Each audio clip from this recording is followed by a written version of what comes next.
Just రెగ్యులర్‌గా వచ్చేటటువంటి వోళ్ళే ticket లేకుండా వస్తున్నారు. సింపుల్. హ్మ్. అవును. దీని మీద కొత్తగా సంతృప్తి ఇప్పుడు ఆయన పేరు రేవంత్ రెడ్డి ఇట్లాగే పెట్టుకొచ్చాడు.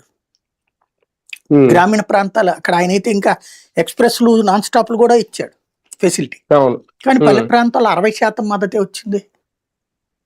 అదే కేసీఆర్‌కి అవును. ఇవేం పెట్టకపోతే 90% వచ్చింది మద్దతు. అవును. అంటే దీన్ని బట్టి ఏమర్థమవుతుంది?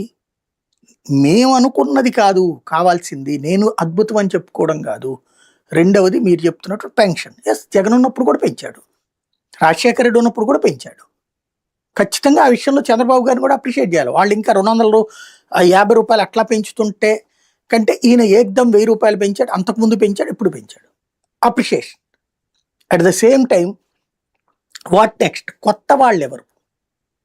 కొత్త వాళ్ళకి పెన్షన్ ఇస్తున్నారా? 50 ఏళ్లోళ్ళకి పెన్షన్ ఇస్తున్నారా?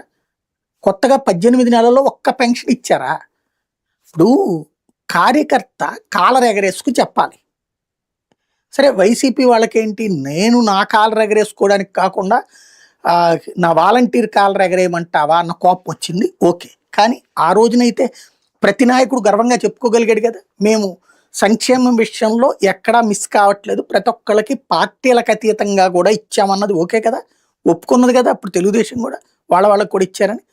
ఇప్పుడు ఉన్న సంక్షేమాలు ఏదైనా సరే మా వాళ్ళకే ఫస్ట్ ప్రయారిటీ, మా సానుభూతి పరులే మా సెకండ్ ప్రయారిటీ.